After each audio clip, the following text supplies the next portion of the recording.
Chers amis, l'heure est à la lucidité. Boualem Sansal, écrivain algérien renommé, honoré à l'étranger mais réduit au silence en Algérie, subit actuellement la dure réalité d'un régime algérien devenu profondément allergique à la critique. Depuis le soulèvement populaire du Irak en 2019, alors le Irak c'est un vaste mouvement citoyen pacifique ayant rassemblé chaque semaine des millions d'Algériens dans les rues pour exiger des réformes démocratiques ambitieuses, mais également la fin d'une corruption généralisée et aussi un renouveau politique véritable. Depuis le Irak, comme je vous le disais, les autorités algériennes n'ont cessé de durcir leur emprise. Depuis, des dizaines de journalistes, activistes et intellectuels ont été arbitrairement arrêtés et condamnés pour des motifs vagues tels que atteinte à la sûreté nationale ou propagation de fausses informations. Toute critique ouverte est désormais assimilée à une menace immédiate, passible d'emprisonnement. Examinons précisément les faits. Boualem Sansal, né en 1949, ingénieur et ancien haut fonctionnaire algérien, s'est fait connaître par sa plume engagée, dénonçant inlassablement les dérives autoritaires et religieuses de son pays. Auteur d'œuvres remarquables telles que 2084, La fin du monde, récompensé par l'Académie française, il est simultanément admiré à l'étranger et perçu comme une menace sérieuse par les autorités de son pays. Avant son arrestation, Sansal vivait principalement en Algérie, à Boumerdès, tout en effectuant des séjours réguliers en France, après avoir reçu en 2024 la nationalité française des mains d'Emmanuel Macron, geste diplomatique jugé provocateur par Alger. Lors d'un entretien accordé aux médias français Frontières, connu pour son approche polémique et sa ligne éditoriale marquée à droite, Sansal aborde avec franchise une question sensible, celle des frontières historiques entre l'Algérie et le Maroc. Il avance notamment que certaines régions de l'ouest algérien auraient historiquement appartenu au Maroc. Ces propos sont immédiatement perçus par Alger comme une remise en cause dangereuse de son intégrité territoriale, provoquant une crise politique majeure et déclenchant une réaction furieuse des autorités algériennes qui dénoncent une ingérence inadmissible.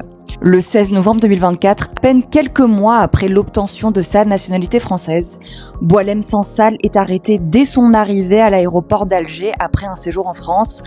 Immédiatement accusé d'atteinte à l'unité nationale, d'outrage à l'armée et de diffusion d'idées jugées subversives, il est soumis à un procès expéditif au tribunal correctionnel de Dar el Beida le 20 mars 2025. Le procureur réclame une peine exemplaire, 10 années de prison ferme, assortie d'une amende d'1 million de dinars. À 75 ans, Sansal assure devant ses juges n'avoir jamais nourri d'intentions hostiles envers son pays. Le verdict définitif est attendu pour le 27 mars 2025. Cette affaire dépasse rapidement les frontières nationales, provoquant l'inquiétude ouverte d'Emmanuel Macron et accentue les tensions diplomatiques existantes entre la France et l'Algérie. Des figures littéraires internationales prestigieuses telles que Kamel Daoud, Leila Slimani et Salman Rushdie manifestent publiquement leur soutien envers leurs confrères emprisonnés. Le hashtag #FreeSansal se propage massivement sur les réseaux sociaux, témoignage d'une indignation planétaire face à cette injustice flagrante. Mais comment agir efficacement face à une telle impasse ? Seule une pression internationale soutenue et constante semble en mesure d'influencer la position des autorités algériennes.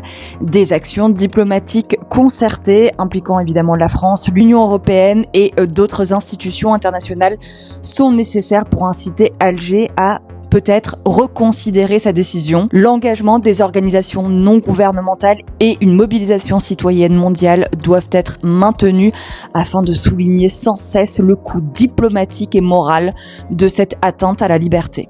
La libération de Boualem Sansal revêt une importance capitale qui dépasse largement son cas personnel. Elle représente un enjeu fondamental pour la défense notamment de la liberté d'expression et de pensée, principe essentiel au fonctionnement de toute démocratie. Si Sansal reste emprisonné, c'est un message inquiétant envoyé à tous ceux qui, en Algérie ou ailleurs, envisageraient de défier le statu quo ou d'exprimer librement leurs convictions. Boualem Sansal, en attendant son verdict derrière les barreaux, incarne désormais un combat universel, celui de préserver le droit inaliénable à penser librement et à affirmer la vérité sans crainte.